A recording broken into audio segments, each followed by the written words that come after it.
Adam is on the way, right? Mine.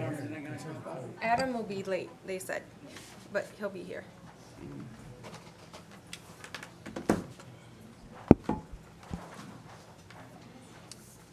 All right, so I call this meeting of Hamtramck City Council to order. Today is June 14th, 2022, and it's 7:02 p.m. Would the clerk call the rolls, please? Councilman Rafai. Present. Councilwoman Chakowski. Present. Councilman Alcieri. Yeah, present. Mr. Mayor. Present. We do not have Councilman Chowdhury nor Councilman Hassan, and Mr. Alvermach is running a little late. Mr. Mayor, we have a quorum. All right, let's do the Pledge of Allegiance. I pledge allegiance to the flag of the United States of America and to the republic for which it stands, one nation, under God, indivisible, with liberty and justice for all. Do we have any community announcements? Mr. Mayor, we have members of the Arts and Culture Commission here that are going to share some information. Okay. Hello. Hi. Hi, thanks for having me. I think Lynn is not here yet. No. Lynn I is don't not think she's coming. coming tonight. We got a message she wasn't coming, but if you could push that button on that microphone. And there are, Mr. Mayor, there are two things under community announcements, our city Hamtramck flyer and the 2022 Juneteenth flyer that our clerk can share on the, which one are you going to speak to first? The Our City series. Okay, the Our City series is the first one. Hi. Hi. Nice to see everybody. You may know me from Block Club as well. I do. Colleen Burke, thanks for having me. So I've come to invite you all to, the Arts and Culture Commission has an event coming up on June 25th. It's called the Our City Series, and we have 3 events. We received a state grant to put on 3 events this summer. So the first one is being called Voices, and we're gathering at the Immaculate Conception Ukrainian Church, and we're having locals read poetry from their culture that explains something about their experience in the original language, and then summarizing into English. And there is someone representing the U.S., so that will be in English, but I think it's going to be a really special event, so I hope everyone in the room can come. Really, it's open and free to everyone. I have many flyers here. We actually still need a little help. I'm also asking for help. We recently lost our Bangladeshi reader. She had to decline for work, and Councilman Chowdhury is helping, but we're looking if anyone knows of. We also still need a Yemeni reader, so these are 2 very important readers. that All right, I know Mr. Mayor. I have spoken to the mayor. Yeah, I'm sorry. I think I did not respond to you, but I'll be able to make it. Okay, yes, if anyone knows of anyone who would like to participate in this event, we're offering a $150 artist fee. There'll be refreshments, and 2 more events to come this summer. So I brought lots of flyers. You can leave them with us. You can pass them out here today. Really? That would be great. wonderful. They could pass them out, and then we could leave them at City Hall. We'll post it, That and would we'll be leave them great. for people to take. And we're really targeting the residents of Hamtramck. You know, it's easy enough to get the Detroit art community out, but we really want to get neighbors out. So we're doing an extensive door-to-door campaign, and if everyone could just pass a few out to neighbors, that would be. And maybe one of our students here today may be a poet, and maybe Bangladeshi, and maybe Miss Madden. That's our dream. And Yes. we've reached out to some of the teachers. I just have. Oh, Miss Mcdougall. Oh, great. Oh, your Evan's neighbor. Oh, well, we are still looking. Well, I think there's some interest among the students here tonight, so maybe we can talk afterwards. They are a little aware of it, but we've been busy with exams, but maybe ready to make a commitment afterwards. Okay, thank you so much. Thank you. If anyone has any questions. And then, Mr. Mayor, there's a flyer for the Hamtramck Juneteenth picnic. And people are encouraged to join for the potluck. It'll be at the Sarah Garrett Park, which is along the Service Drive, 11361 DeQuinder. And that's going to be on June 19th from 11 a.m. to 1 p.m. And people are encouraged to bring a blanket or a chair. And for more information, they can contact Dwidell Garrett, 586-871-6682. And we'll make sure that flyer is on the city Facebook page tomorrow morning. And then, Mr. Mayor, one other thing, Ms. Madden is here with the Hamtramck High School class to give a PowerPoint presentation. And I know that Councilwoman Jaskowski has been in communication with them, met with them, so you may want to introduce the class. Sure. So the class, Miss Madden reached out to me and said that the class had some concerns that they wanted to bring to council and what was the best way to do it. And so we had a chat last week or the week before. I forget when it was. Was that last week? I don't remember, but we had a quick chat over like what kind of concerns council can do or can address and what type of things that we can address as a community. And they also did a petition, and so they want to share some of those results from what their discussions were in class, outside of class with their peers, and then as they were gathering those petitions. So I'm really glad that you all were able to come today. So whoever's ready, I think it's time, right? Yep. Can we all come up together and then we'll just take our turn? Mhm. Maybe we'll just line up in order, or you can stand here and we'll step forward as we're ready to speak. Is it okay if I take a picture from back here? Is everyone okay with pictures? Yes. Okay. We are good with pictures. Okay, well, thank you for having us. My name is Jessica Madden, and I moved to Hamtramck in 1999 when I was a student at University of Detroit Mercy, and I'm now 44, so I've been a Hamtramck resident for quite a long time. And I've also taught in Hamtramck's public schools for quite a long time, including Frontier International Academy. And just to give you a little background of the students who are here tonight, they are a mixture of 9th and 10th graders who are participating in a literacy course. And we were ending our studies, kind of wrapping up things for the year, and we're reviewing a unit on the Bill of Rights and citizenship. And then we had a series of challenging events happen at our high school, and including the instances of violence that happened in Texas, and they were really full of concerns and frustrations about the future. And so we were trying to channel this. So this is a conglomeration of two classes who worked together, creating. We brainstormed ideas. They created a very succinct paragraph for a petition, and in about 2 days' time, they collected over 400 signatures from Hamtramck High School students that we'd like to present to you, and then I'll let them talk and introduce their concerns. All right, so maybe Mcdougall. Thank you. So maybe I should introduce you there, or you guys can tell them your names. Yeah. My name is Madiha Rahman, and I study in Hamtramck High School. I'm in 10th grade, and today I'll be presenting on the project we worked together in our class. My name is Akram. I study at Hamtramck High School. I'm in 10th grade. My name is Mohammed Shuaja. I'm a student in Hamtramck High School in 10th grade. My name is Nusrat Shemo, and I'm a sophomore. I'm Hanifa. I'm a sophomore too. My name is Sajida Sharif, and I'm a freshman. Okay. I go to this class.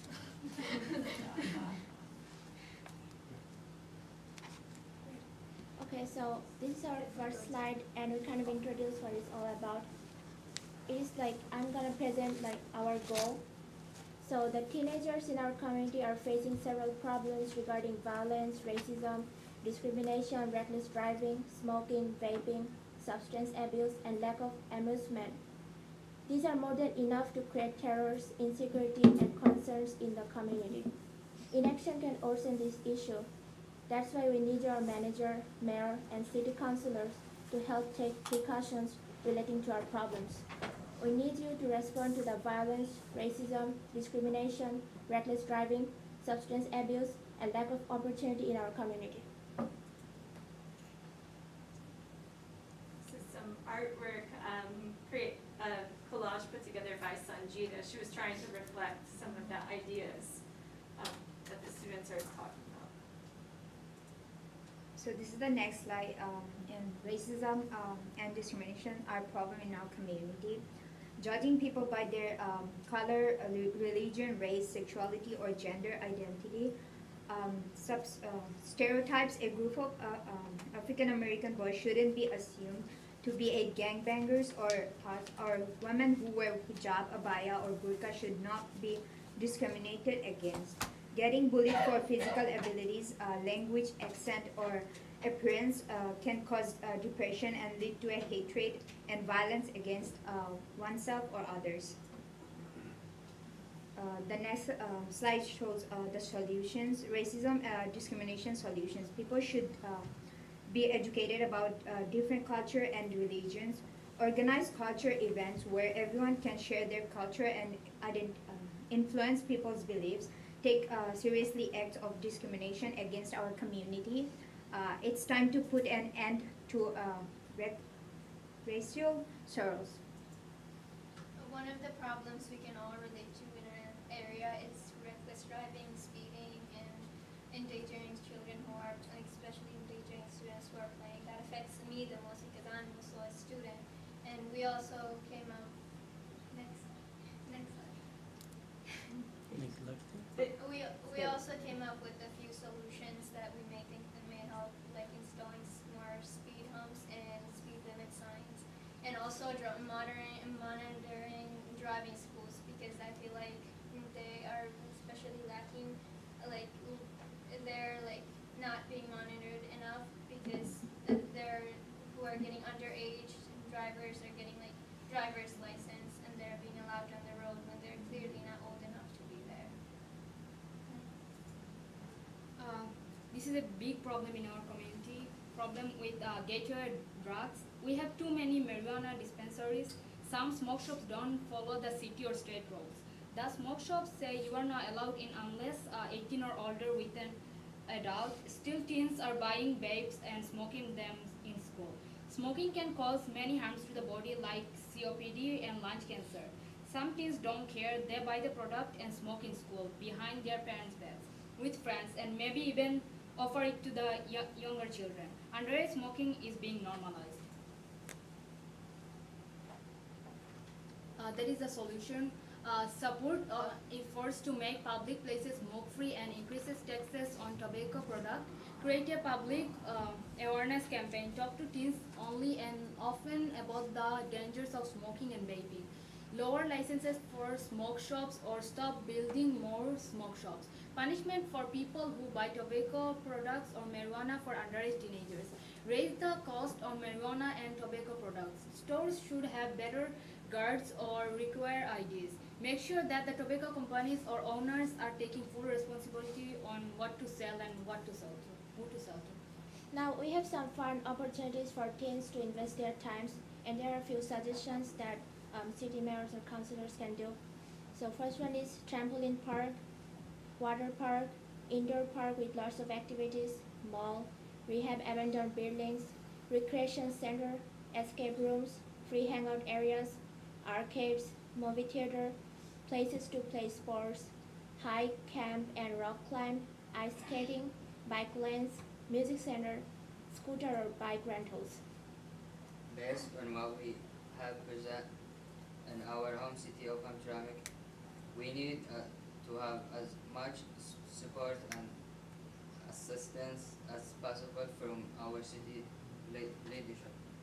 Our goal is to create a safe life for us and our children, and all people in the community. We wish all Hamtramck residents happiness and health and safe life for all of us. Thank you. Thank you.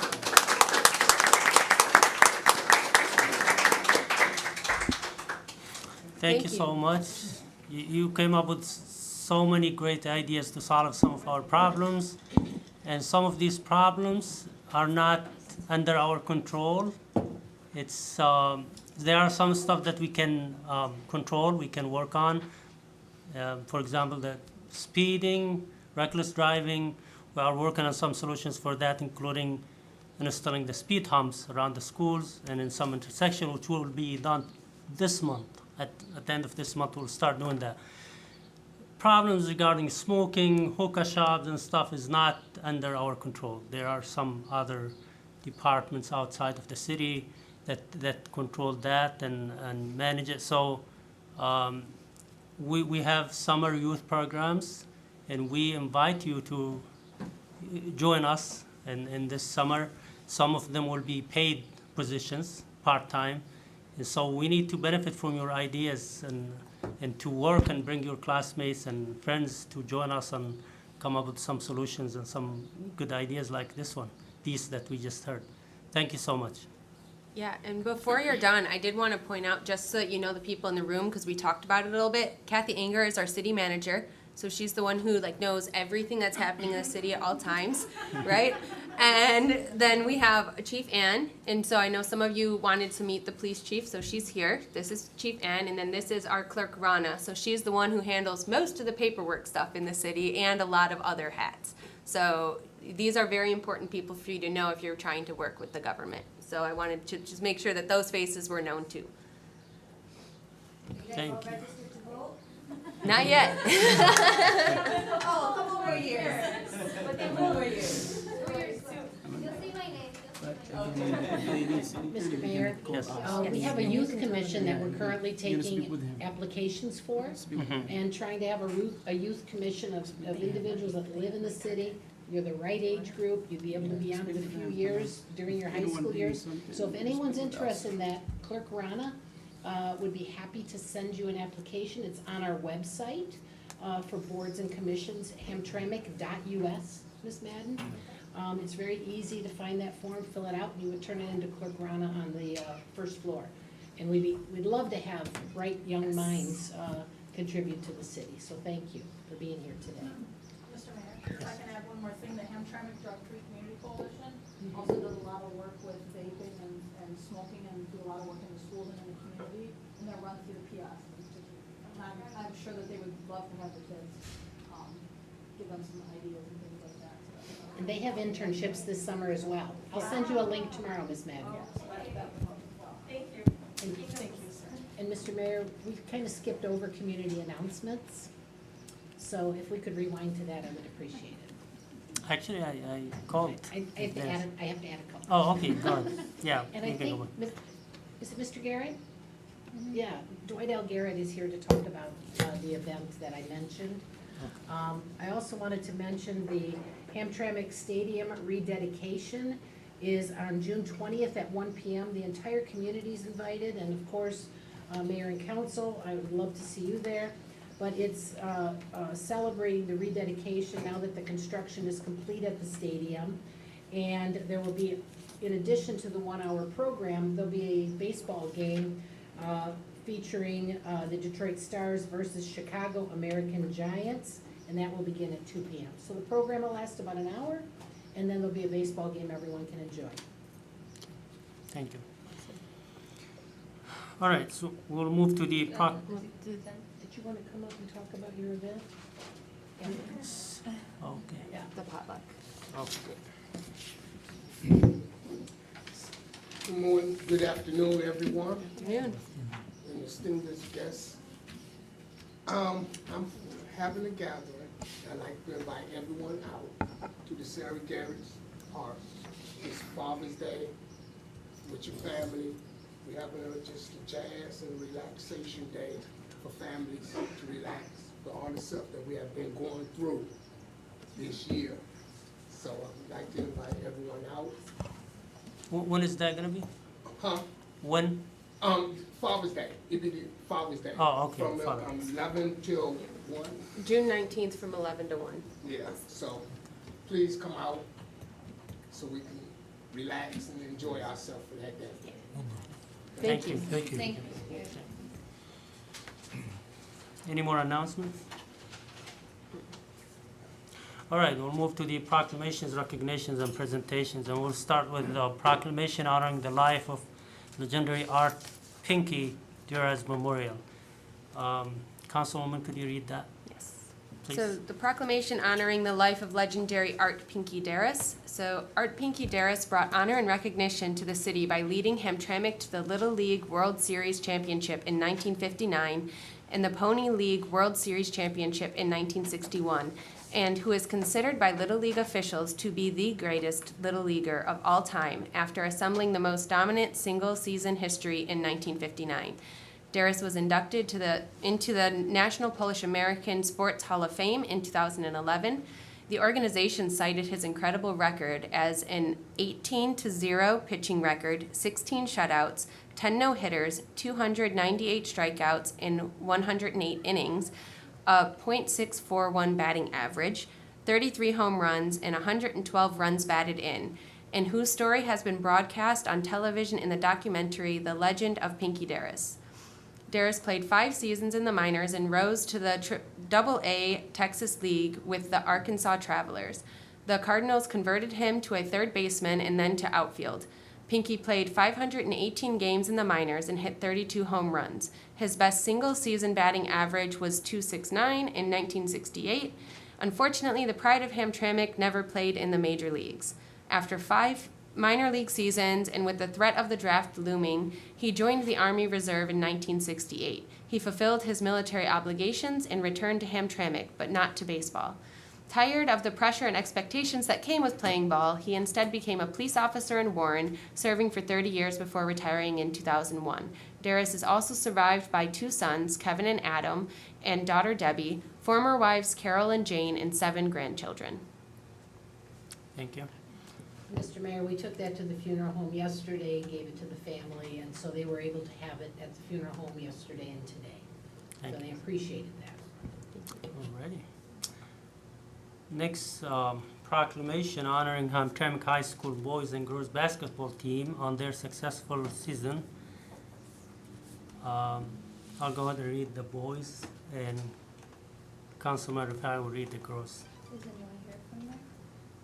Does anyone hear from representing the Cosmos? I don't see No. No. That's okay, I'll. Ms. Madden can represent.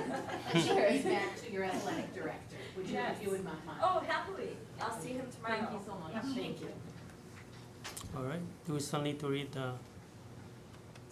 Yeah. We can go ahead. Okay. City of Hamtramck proclamation in recognition of Hamtramck Cosmos championship season. Whereas the Hamtramck Cosmos athletic team represent Hamtramck public schools and the entire Hamtramck community with pride and dedication.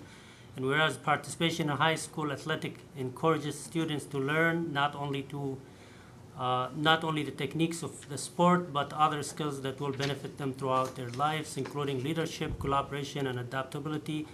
And whereas the hard work, dedication, sportsmanship, talent, and exceptional teamwork of the 2022 Hamtramck High School boys basketball team has enabled these student athletes to earn season record of 17-3, a division championship title and a district title.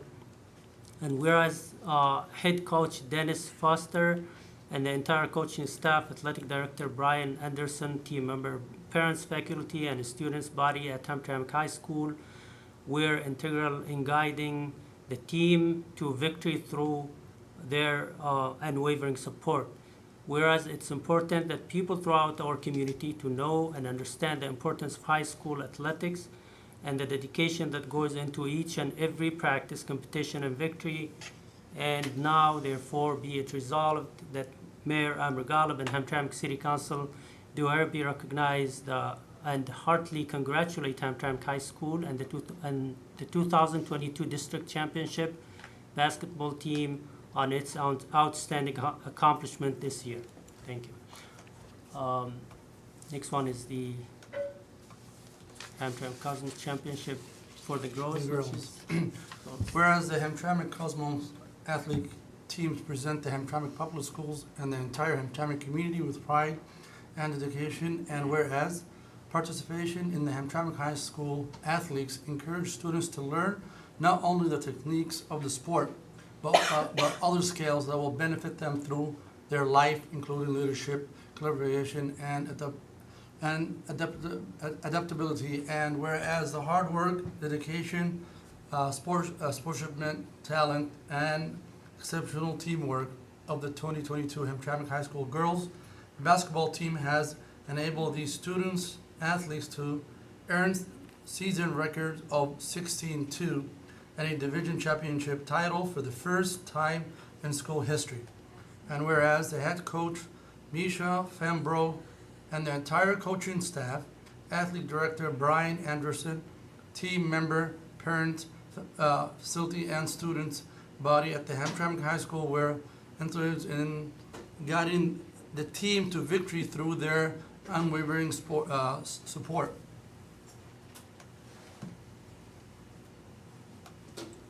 Whereas it's important that people throughout our community to know and understand the importance of high school athletes and the dedication that goes into each and every practice, competition, and victory. And to now there be it's resolved that the mayor, Mcdougall, and the city council do hereby recognize and highlight, congratulate Hamtramck High School and the 2022 District Championship basketball team and its outstanding achievements this year. All right, thank you. Thank you, Ms. Madden, for delivering those for us. And I know that your students have a busy evening, so if you need to leave, feel free to do so, but you're welcome to stay for the meeting if you like. Thank you. All right, the next item is RRC training item, green infrastructure options to reduce flooding. And thank you, Mr. Mayor. As you know, we are attempting to become redevelopment ready, and there are several steps to that. One of that is sharing important information with mayor and council as well as department heads and the community. This month, green infrastructure options to reduce flooding. And in a city like ours, having green roofs, having more drainage, introducing rain gardens, there's a lot of good information here. I hope you'll take time to read that and share that with others. And as we consider new policies and ordinance, we may want to keep this in the forefront of our minds. Thank you. We'll move to additions, deletions, agenda approval. Is there any additions or deletions to the agenda? All right, then we'll move to the public input. Thank you, Mr. Mayor. I have Greg Kirshner of Connect. Welcome, Greg. Thank you. 3 minutes, sir. Okay, I just wanted to give you an update on the progress on Channel 19. Pretty much all the infrastructure is in place, and as we speak, our encoders are being programmed in Roseville.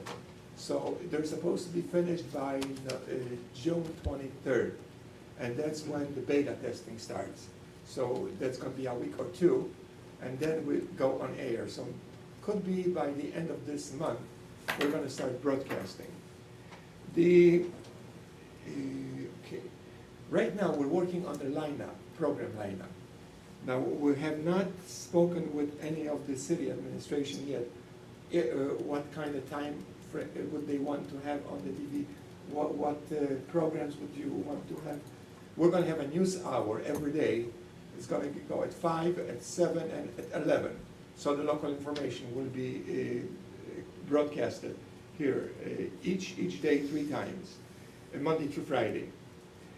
Also, we had a meeting with the school board last week, and the school board is participating in this project. There are some students, 3 students have already signed up to learn how to do reporting, how to do presenting, how to do interviews, and so on, and a couple of teachers as well. The teacher for the visual arts is working with us. Actually, he had helped the library to film the graduation ceremonies that were held last week, and that movie is going to be available next weekend.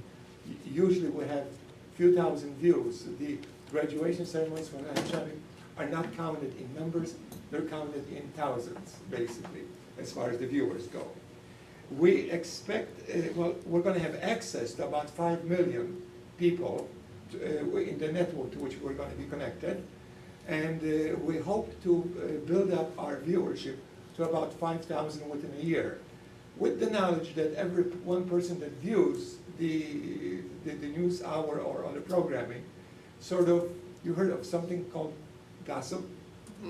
The news spreads. So the calculation is that about 5,000 viewers can spread the word to about 50,000 people. So that's going to be our viewership. Now, since you do have your own channel, you didn't want to participate in this project, so we are on channel 19. So your full meeting is on, as we're speaking, each Tuesday. We're going to be carrying highlights from the meeting because there's a lot of things that are very just routine and so on. So we're going to talk about, or we're going to show on our program some of the highlights from whatever is happening. Wow, I think it's too hard for you. Anyway, we're also making license with Channel 2, Channel 4, and Channel 7, and also building license with the national networks, Thank you, ABC, Greg. NBC. Need some more time? I could use a couple, Yeah. Have a minute yet? You're 20 seconds past your time. Oh, okay. Anyway, we're looking forward to... Did you want to ask for more time, sir? Yes, please. You can have one more minute. Okay. We're looking forward to contact with the city to see what information or what time, how much time the city would require to present their points of view or their news, on daily lineup, since we're right now at the point where we're setting those things up. And well, there's what I need to mention is that the project is being funded by the Institute for Museum and Libraries, and also the Library of Michigan Network. Thank you, Greg. Thank you. Thank you for the information. Thank you.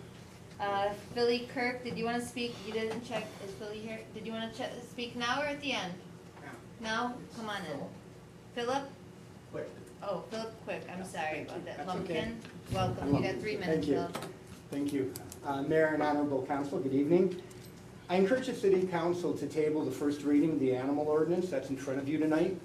While the ordinance is important and I welcome a rewriting of it, the current draft is flawed, particularly in sections .023 and .024, in that they relate to community cats.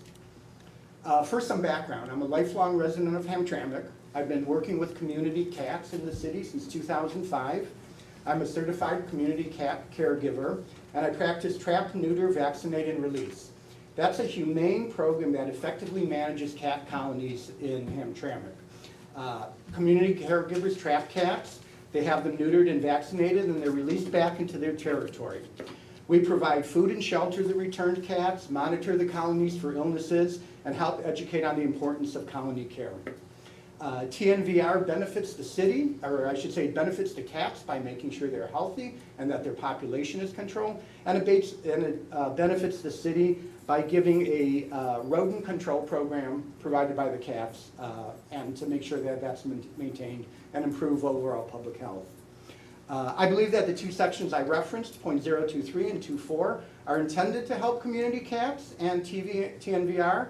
However, instead, I think the wording of these sections hamper the feeding of most cats in our city and hinder the program that you're trying to help. I think this will result in overpopulation on cats, increasing deaths, and will increase the rodent population in our city. In particular, 023, A1 says that community cats may only be cared for on private property, and section 024 says that community feeding is only permitted during the daylight hours and only on private property.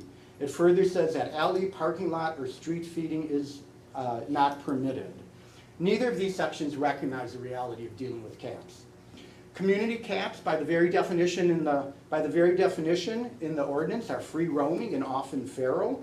And feral cats, again by your definition, have often been abandoned by humans and are no longer socialized. These type of cats live in the alleys in Hamtramck and the abandoned garages. Having had previous bad experience with humans, few are likely to approach humans or wander into private property to be fed. This will result in decreased contact between humans and cats and a difficulty continuing TNVR programs and damage to both the cat's health and to the public health. While it's understandable that we would not want feeding in our parks and in our streets, Hamtramck is in a unique situation with our public alleys. This is where most of our community cats live, and this is where community cats should be fed. Likewise, requiring cats to be fed only during daylight hours will reduce cat-human contact. Cats are crepuscular animals. They come out in the morning and in the evening. If I could request 1 more minute from the council. Cats come out in dusk and at dawn in order to minimize their natural predators. Limiting feeding them only to daylight hours effectively means that most cats won't be fed. It's like making dinner when your spouse is at work and when your children are still in school. It won't happen.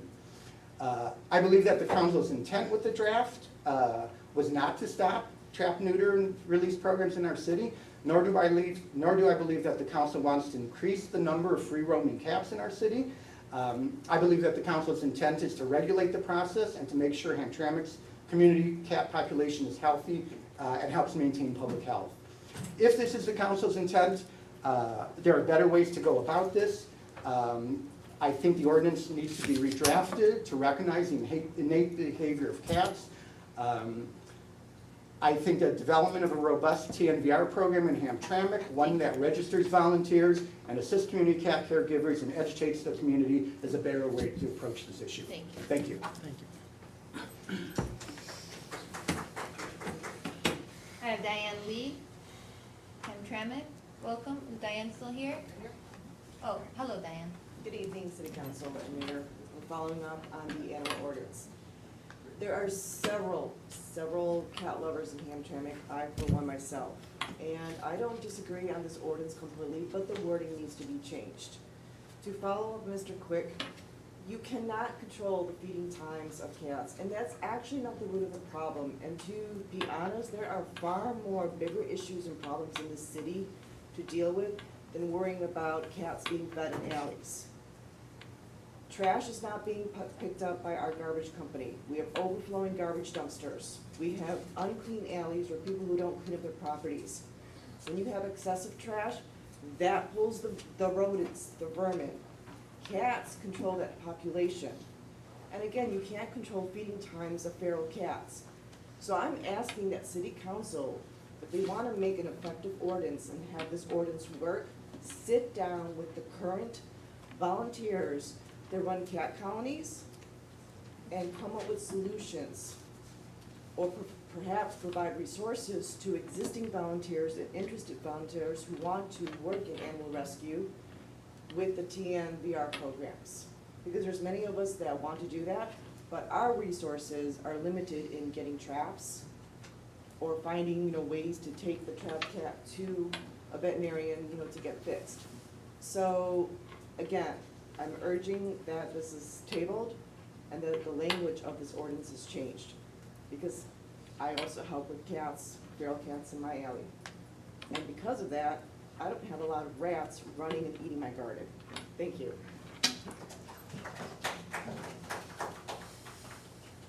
Mr. Garrett, is Mr. Garrett still here, or did he leave? I think he must have said what he had to say.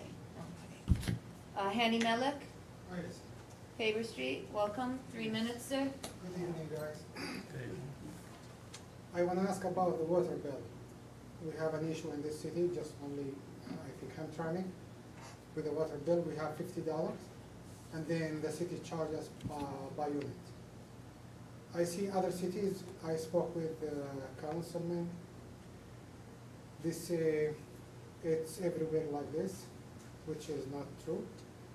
I spoke with some neighbors in Dearborn, Highland Park, and they have been charged by unit.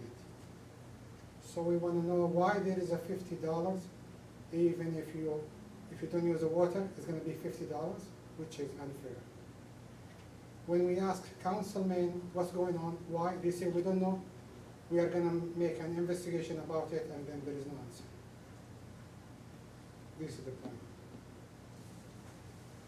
Thank you. Would you like to address that for him? I'd love to take your name and give you a full overview, but the way that our water works, Mr. Mayor, is we have a ready-to-serve charge, and that provides for the funds that we invest in our infrastructure. So if you are connected to the water system, runs by the front of your house, you're connected to the water system, you have a meter that's there and your house is occupied, you're paying a ready-to-serve charge. There's different rate ways of doing the rate, and several years ago we changed to that. Before, you had to pay for 2 units of water automatically. And this ready-to-serve charge is fair to each household to pay their fair share of the infrastructure. So I can, let me take your number, I'll meet you in the hall and get your phone number, and then I can meet with you and share more deep, but that's the quick overview. Yeah, just something I want to mention is, this is not the way that other cities, they get the water from Detroit. Right. They have the same thing, they get the water from Detroit, but their bills is different than, just only Hamtramck is like this way. Thank you. Okay, Mr. Mayor, I have actually a few submitted public comments. First one I have is from Jess A. Hi, I am a Hamtramck resident submitting a public comment in regards to the animal ordinance. I just wanted to say that I support this ordinance. As someone who likes to feed outdoor cats, I think it's perfectly reasonable to expect people to clean up after themselves. Second one is from Ahmad Ali, a resident of Home Street. I would like to submit a comment to the City Council, Mayor, and City Manager for consideration. Many properties in the city are for rent. Properties owned by investors like Mr. Velleman, who keep asking for really expensive rents, causing many of the storefronts on Joseph Campo to be empty. This reflects badly on the city. These wealthy investors don't care if they stay empty as it gets deducted from their taxes. They don't care how it reflects on the city. Other cities have introduced variable vacancy fees to stop such problematic investors. After a year of vacancy, they charge a $1,000 fee. After 2 years, increase it to $5,000, and so on until they rent it on. This goes under the assumption of a percentage of occupancy of regular owned properties in the city to account for standard vacancy fluctuation because of the economy. This can only start in the commercial district, which faces most residents and or visitors to the city. Thank you. I have Lynn Blasey. This is my public comment for tonight's meeting. I'm unable to attend in person. The Hamtramck Arts and Culture Commission hopes to see you at the Juneteenth potluck picnic, June 19th, 11 a.m. to 1 p.m. at Sarah Garrett. Remember to bring a dish to pass. We also hope to see you at our city event on June 25th at 2 p.m. at the Immaculate Conception Rose Garden. Regarding the RCC training item, as co-chair of the Hamtramck Area Disaster Recovery Group, I strongly encourage council and the public to read familiarize themselves with flooding prevention measures as outlined in the attachment. I've been attending several professional developments on the topic and will be ready to serve Hamtramckans that are still recovering from last year's flooding in the coming months. I'm excited that we're approved to participate in the Summer Youth Employment Program. It is incredibly valuable to provide meaningful employment opportunities to our youth to help prepare them to be productive members of the workforce as they get older. Regarding Resolution 2267 about the first reading of the Hamtramck Animal Ordinance, I'm super grateful that Council is taking a good look at our ordinance to streamline and clarify them. This aligns with our master plan and will help position us to continue to attract new residents and businesses alike. There's been quite an uproar online over some details, but I'm glad that the work is being done. One suggestion, I think that it is worth considering the allowance of feeding cats in public alleys, parking lots, only under constant supervision of the person feeding. The intent is to deter dumping of food in the alleys, and this might communicate the intent more clearly. I'd also like to remind everyone that ordinances serve more as an agreed upon set of community guidelines rather than a list of do's and don'ts to be prosecuted for, and strongly encourage everyone with strong opinions or ideas about the ordinance to engage directly with the process by making public comment or sending feedback in writing so the committee can consider each suggestion. Finally, I'm super excited to see more people engaging in the property sale process and look forward to more housing for more neighbors and increased revenue for the city. Congratulations especially to Carolyn for playing a leading role in guiding all applications through the process. Thank you so much. I appreciate the hard work you all do to make our city a better place for current residents and welcoming place for new residents and businesses. I hope I got that under 3 minutes. If I didn't, I will hear about it tomorrow. But Mr. Mayor, that's all for public comment. All right, thank you. Yeah, no. We'll move to the consent agenda, and this is approved with a single motion without discussion. Item A, approval of minutes from the May 24, 2022 regular city council meeting. B, approval of invoice registered date ending June 14, 2022. C, approval of pre-approved expenditure date ending June 14, 2022. D, resolution 2022-65, approving the renewal of workers' compensation access insurance and third-party administrator. E, resolution 2022-66, approving acceptance of grant for summer youth program. Can I get a motion? Motion. Second. All right. Vote, please. Councilman Rafai. If you don't mind, Mr. Chair, I've been getting. Without discussion for consent Yeah. agenda. Yeah, let's vote first. Councilman Rafai. Yes. Councilwoman Jakowski. Yes. Councilman Albermaki. Yes. Councilman Al Samiri. Yes. Consent agenda passed, Mr. Mayor. All right. You can mention your point in your report. It's regarding the NPS meters. I've been receiving calls and emails because of the number that they've been receiving every month. So their question is, and I want you to clear out today in the city council, is I think it was 97,000 for something. Is that half of what we got? So we don't get the identical amount because we split that, we split 50-50 after the 6 months. And then we have to pay the electrical expenses in the Comcast bill. But yes, essentially yes. And we can give a full report. We have not yet done an amendment to the budget to show additional revenue. We did not know at the time of the budget what exactly the revenue would be. So we're monitoring that, whether it goes up or down. And then after the first quarter, we'll do an amendment to reflect what we anticipate the amount will be for the entire year. Okay, so just clarify to our residents. Absolutely. It was actually the same, it's the same we're at amount, and then it minuses from the bills and whatever we have to pay for. We are at the point now where we are splitting 50-50. Okay. Yes. Thank you. Thank you. And Mr. Mayor, Yes. Mr. Kirchner wanted to give you a poster, and he ran out of time, so he wanted to hand that to you before he left. This is advertising the movie that was created from the Memorial Day celebrations, and the mayor, Councilman Rafai, Councilman Jakowski, and Councilman Al Samiri were also participating in Thank you. this. Yeah. Thank you. Thank you. Thank you. Perfect size for your refrigerator. I can put it in my office. I have nothing. Thank you. All right, we'll move to the new business. We have item A, resolution 2022-67, approving first reading of amendment to Hamtramck Animal Ordinance. By motion? Second. Discussion? Mr. Mayor, if I might, we have received considerable input from the public here tonight, as well as I've seen some activity on Facebook. And, this is the first reading. In 1 month, we will have the public hearing as well as the second reading and the opportunity for final passage. So I want to encourage those of you that are here tonight I took your names, and we can reach out to you, but I'd like to grab phone numbers and emails if I could. And then any others who are listening, or the coalition, we could meet with the subcommittee, they can review your concerns, take them into consideration. Happy to meet with the public on this issue and get it right. This is the first, what we call like the first reading, and that gives the council members an opportunity to review, talk to their constituents. It's a month from now before final passage. So I believe we have time, Mr. Mayor, to consider changes that have been brought up tonight and other ones that we've received either individually or saw on Facebook. But this subcommittee meets every 2 weeks, and we happily could invite people to it or schedule another one for that same purpose. So I would encourage us to pass this tonight and then set time to meet with interested parties.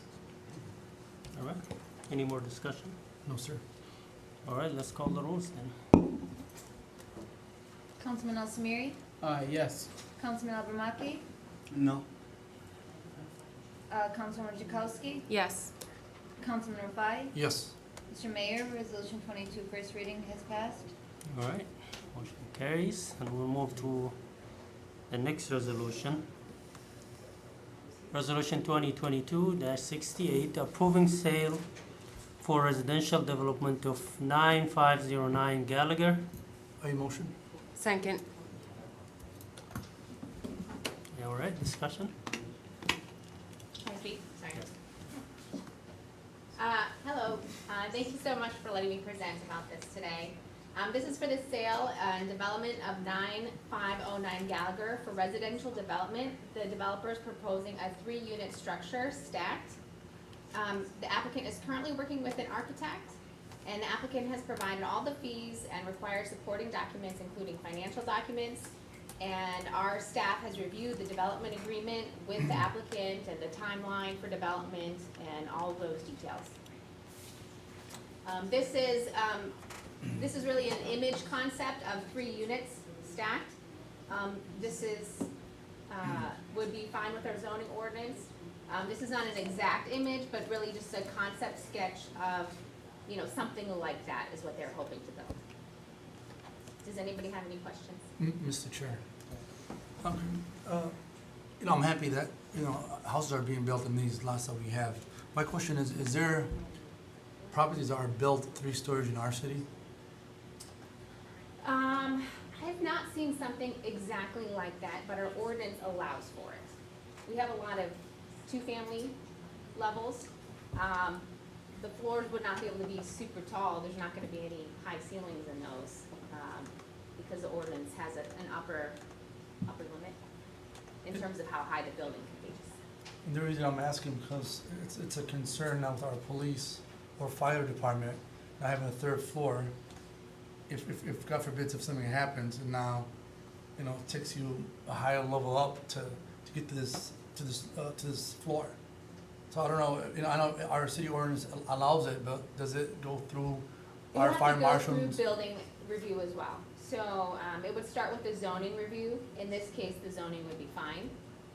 But then after the zoning review, it would go through fire review and building code, Michigan building code as well. So if changes would need to be made, it would be made at that time. Okay. I'm just curious because I haven't seen any building in Hamtramck that has 3rd floor. And I can't say I'm super familiar with fire code as well. Well, my question is kind of similar, is that I know that stretch of street is mostly single-family homes, like 1 story, maybe a 1 story in an attic or something like that, and putting a 3-story building in there, is that something that like the neighbors have even been asked about, like the immediate neighbors side by side have been, because having a 3-story building, if you have a 1-story home, is a very big difference. It blocks out a lot of light, all of that kind of stuff going on, especially because our lots are so skinny. Right. So they haven't been asked because we just check it against the zoning ordinance, and generally if something is conforming to the ordinance, they're allowed to build it. If it were to be a special land use, that requires everybody being noticed within 300 feet, and then they have the opportunity to come. But as I stated, even though it is 3 stories, it would be 3 short stories to fit within the 35-foot limit. So that might look similar to, you know, like if you have a two-story home and the bottom story has a higher ceiling, it might not look super different in that respect. And then also, I noticed there's 2 houses that are being built the same way by the same owner, and both. Same family. Okay, and then both are in a residential street where it's really packed. So hopefully there's something will be done regarding parking, if somehow in the back or I don't know. Just to me, having a 3-floor story house, that's in the city of Hamtramck, I don't know, it's something new. And like my colleague said, Councilman Amanda, if you have a 1-story house and then you have a 3-floor house, and that kind of really covers sunshade and stuff like that, you know. So I think that should be a consideration to the neighbors who, you know, where they have this lot that's going to be built. You know, they need to know what's going on if they want. Even though the city does allow it, but again, you know, we have to really focus on our neighborhoods and residents that live in that block or in that area to know what's really going to happen. You know? And I'm concerned if I was living in one, you know, and next to that house is going to be built, I'm gonna have a little concern of, parking, how high it is, privacy and stuff like that. Mr. Mayor, if I might. So anytime someone brings a plan, this is a conceptual drawing, and so they will be required to put real drawings, and those will be reviewed, like Ms. Faulkner said. Those will be reviewed to make sure that they match with what our building code is, what's allowed, that they're not, out of sync with the neighborhood. We have homes in Hamtramck that are much larger than their neighboring homes. That is already a fact. So this is not unusually different when it comes to that. And every home that is built here does go through a plan review, the residential plan review, and that includes, making sure fire, et cetera, the concerns that you shared, and I understand that. When it comes to parking, we do not at this time have any prohibition on, if you have 5 teenagers in your house and you and your spouse drive and you have 7 cars, we have no prohibition on that at this time. So if you were looking at how many cars someone can have in a home, we'd have to look at that more broadly than just single out one particular household. They are required to have 2 off-street parking spots with new developments, right? That is for 1 and 2 family structures. So in the ordinance, something that would have 3 or more would, in a residential zone, would not be required to have 2 off-street parking structures. Oh. And that's something that needs to be discussed. All right. No more discussion? Let's call the rules then on this one. Councilman Albermaki, Yes. Councilman Al-Samiri, Yes. Councilwoman Jakowski, No. Councilman Rafai. No. Mr. Mayor, I believe you're the tiebreaker. I'll say yes. Thank you. Resolution 2268 has passed, Mr. Mayor. Next item, resolution 2022-69, approving sale for residential development of 9466 Mcdougall. Motion. Second. To speak on this one, same exact plan, developer is Alexander Bozek, 9466 Mcdougall. Likely this would be the same house that's built at a different site. This is a family, so it's a different developer, but within the same family. And just like the last one, we have spoken, they've provided all the fees and supporting documents, and we've reviewed the development agreement as well. I have a quick question, do we have the ability to require, to add between now and when the final site plan is, to add that they have to have off-street parking? I think you could amend this, resolution and say contingent on requiring off-street parking. Oh, well, it was more important with the last one, I think, but I don't know, this one, it looks about the same, it's another mid-block, and it's very counterintuitive to me to require it for 1 and 2 family developments, but not 3 family developments, considering that's an increased amount of cars. And so that's where I'm struggling with this. So I don't, my microphone, I don't know that that would be, I think that's something that we could discuss with these property, after they purchase the property, and ask that they would comply with that. We make that just a simple request, and ask what their plans are for off-street parking. Mr. Chair.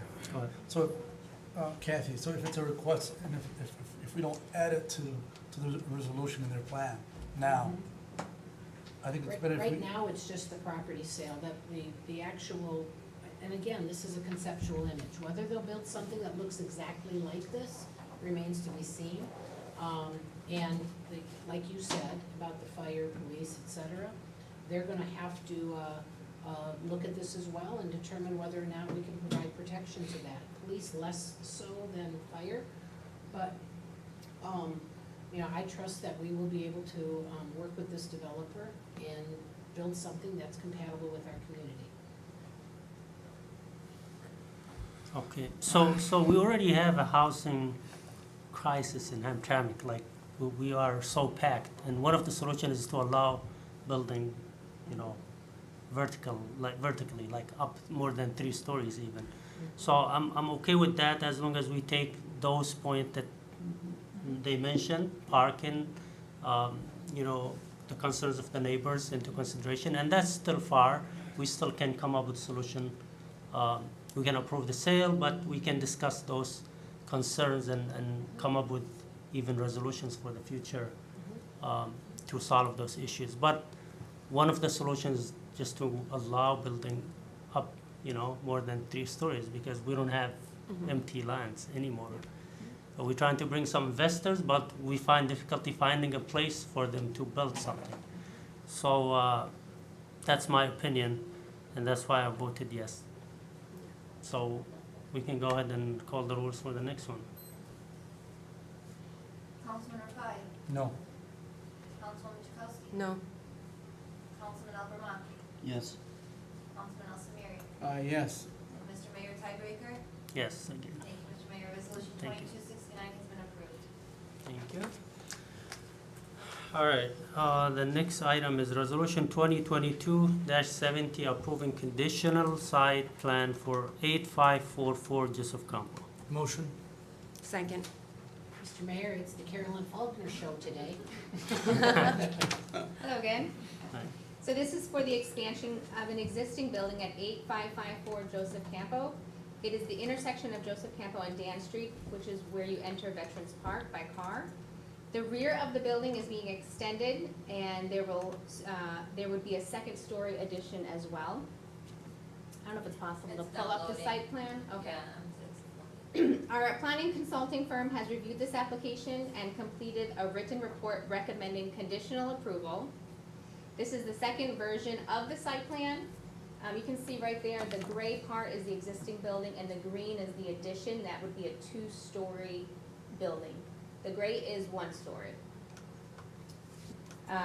This is the second version of the site plan and the second report that our consultant has written for this project. This updated site plan, if you can scroll down to maybe A5, that's the 5th page.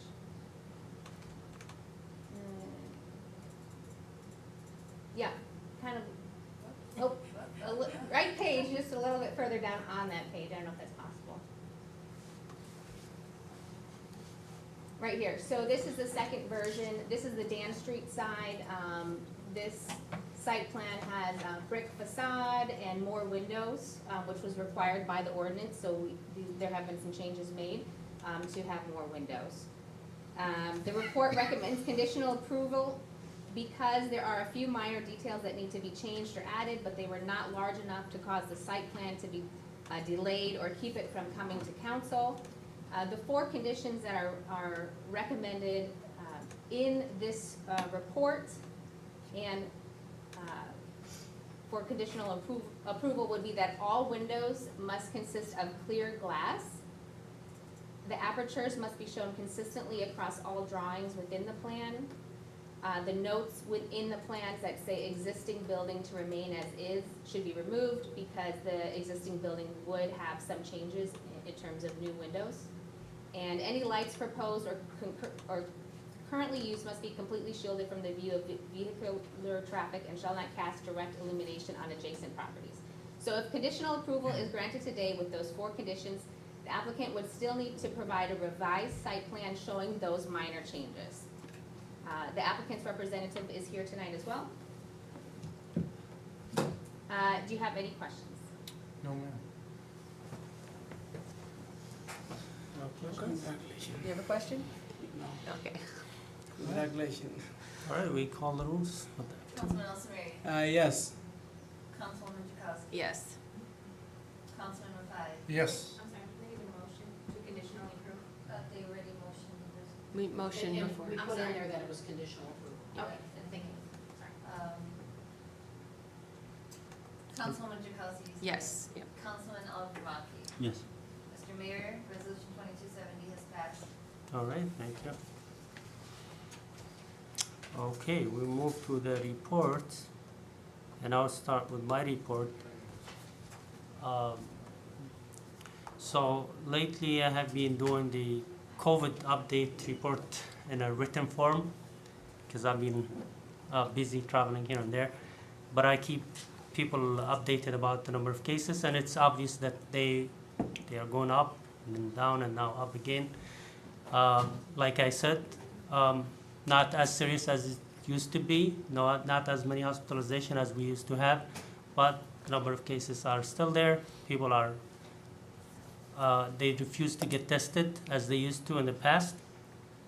But we shouldn't underestimate the number of cases of COVID and the severity, and we should be careful on those occasions. A lot of weddings these days. In the summertime, graduation events, we have to be careful. Events that I went to in the past 2 weeks, as long as I could remember, the Memorial Day was one of them. It was a fun day and a historic day for me, first time to speak in the Memorial Day. We honored John Francis Hamtramck, and I was honored by the Sons of the Revolution with a nice certificate.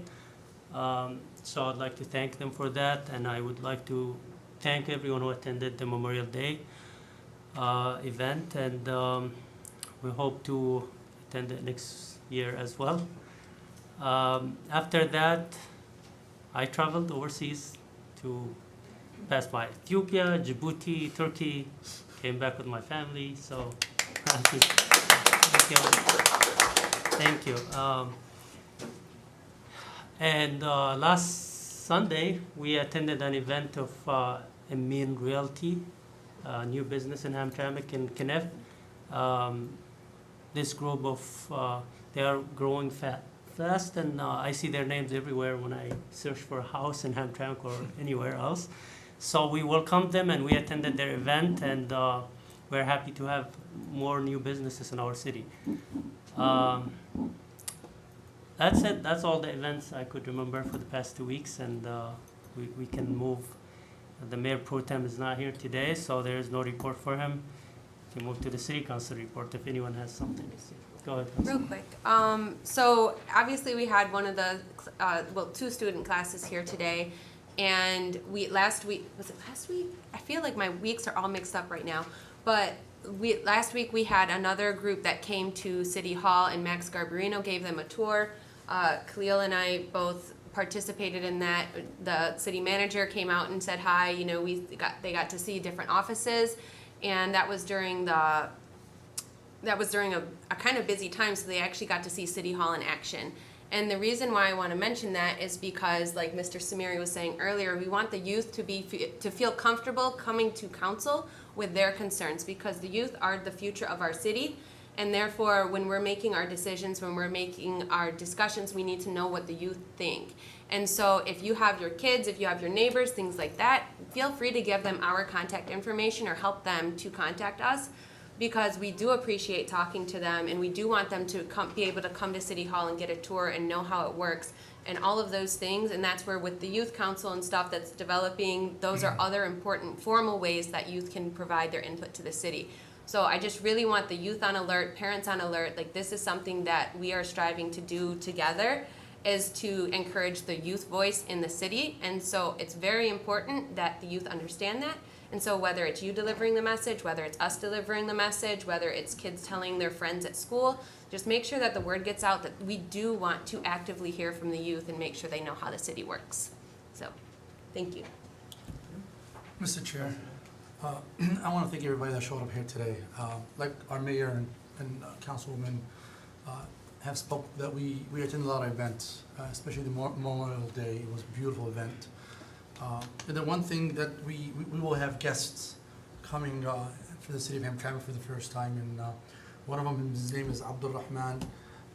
He's the ambassador, Minister of Affairs for the Yemeni government, and also Nishwan.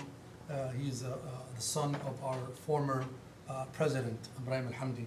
They will be visiting Hamtramck for the first time, and it's because Hamtramck, it's almost the step in the hub for the Yemeni Americans. So, you know, they will be here in the weekends, and hopefully we will visit. Yes, we might, in the weekdays after, we might come to the City Hall so they could do a tour of our City Hall.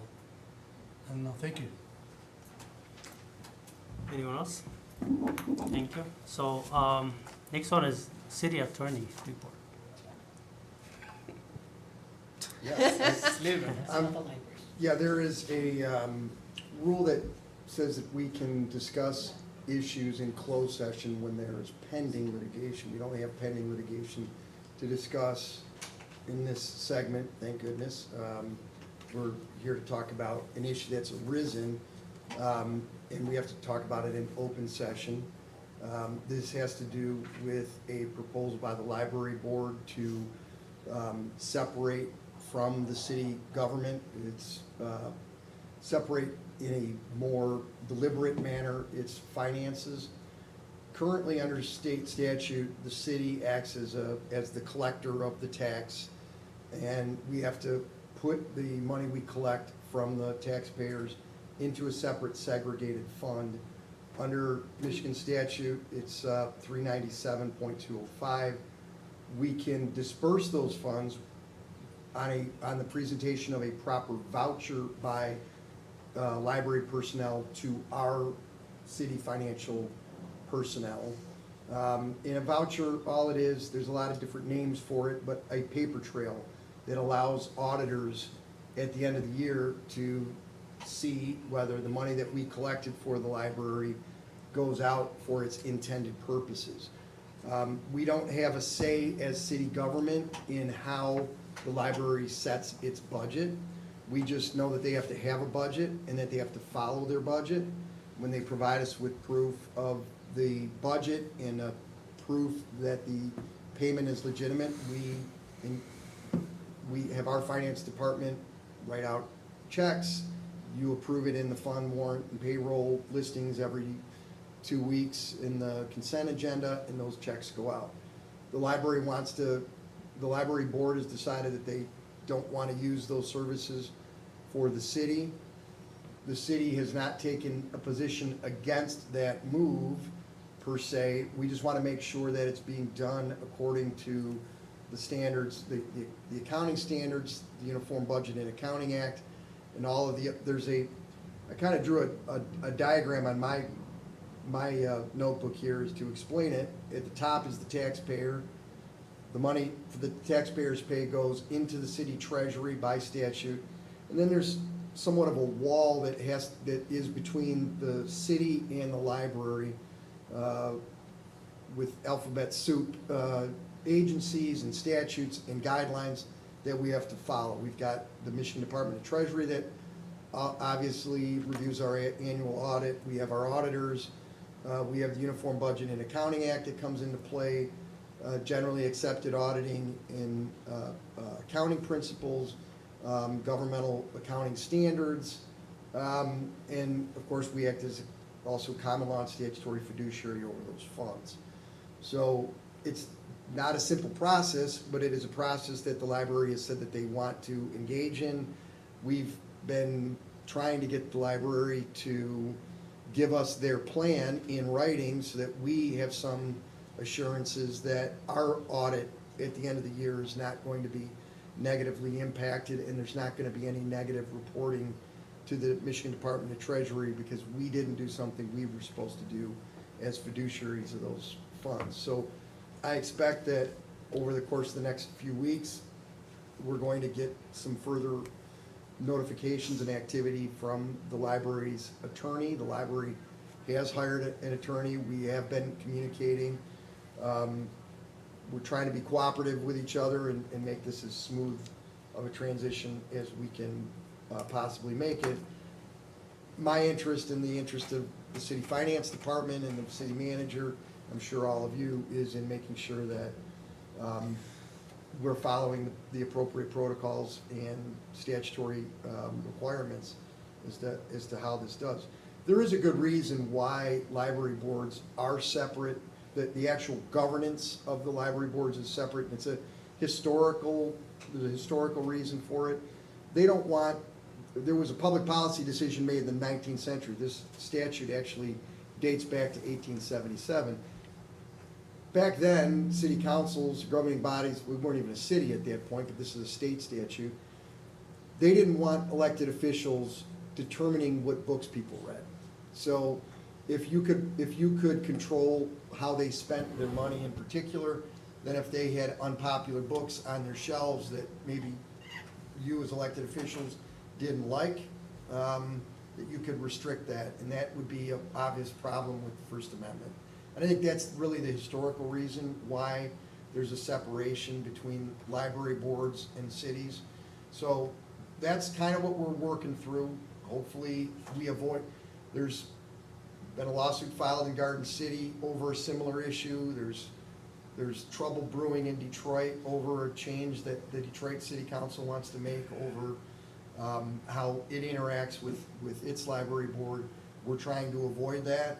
We're trying to be cooperative with the library's attorney that they've hired, and hopefully we will navigate through this, but it's an important enough issue that we thought it was important that we bring it before the city council. We can't talk about it in closed session because there's no litigation surrounding it. Hopefully there won't be, but we're interested in getting this thing done expeditiously as possible. There's issues like, this council appoints the board members. What happens after that so that they're accountable to the taxpayers? So there's a lot of things to untangle beyond finances, and the process has just started. The attorney reached out to us Before Memorial Day. 2 weeks ago? Before, 2 weeks right ago. before Memorial Day. Yeah, and so that's the first volley that we've had. I mean, we've spoke with the library personnel, Mr. Kirchner, who's here in the room included, but there's never been a formal letter written saying, we want to do this, let's start this process. So it's starting a little late, but hopefully we can accommodate that and bring back something to you that's acceptable. Okay? All right. Thank you. Thank you. We will move to your report. Do you have anything? And my report is brief. I mean, we've been working a lot on lead service lines, roads, finishing the paving of Hamtramck Drive, trying to do all that we can do to improve the city during the summer months. We're mowing the city lots, the vacant lots. We're marketing those same lots. Working on the installation of additional stop signs and speed limit signs, although we've done a lot already. The speed humps, like as you mentioned, Mr. Mayor, are going in a couple of weeks. They're doing the engineering, going out and looking at the sites right now and determining the placement, and we're working with Mr. Nagy at the school, at all the school locations. And then we have 2 charters that also are doing this as well. Additionally, we've been working with General Motors. They are going to be working with us on several projects this summer, painting all of our fire hydrants, painting all of our curbs throughout the city, all of our crosswalks throughout the city. We're having a STEAM day at the park that'll be advertised shortly, recruiting students to that. And then additionally, I'm doing some maintenance work out at the Veterans Park, as well as a whole lot of other things, including they're going to generously give the city some tools, and our goal with those are to use them in a lending library, so that we will, if someone doesn't have the tools to mow their grass, or if there's a group of people that want to do that, part of what we're gonna be obtaining are rakes, shovels, mowers, that people will be able to check out, check back in. So it's something we've been wanting to do for a time, but didn't have the capital investment to start. And so through some negotiations and conversations with General Motors, we're going to be able to do that. So coming soon. That's very exciting. It is, because I know there's a lot of good people out here that want to help their neighbor or help a senior or a disability, but just don't have the means to do it, and this will provide that, so it's an exciting time. And Mr. Mayor, we have closed session tonight after our public comment, and we do not expect to vote tonight. In the cases that we will be talking about, the Chowdhury case, which is a flood case, and the bond case. Thank you. All right, we'll move back to the second public comment session. Mr. Mayor, we have nobody for public comment. All right. Then we'll move to the closed session then. Well, I make a motion. I second. Time? 8:21.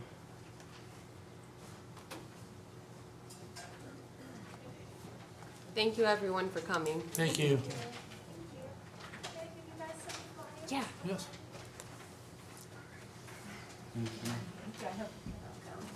Thank you.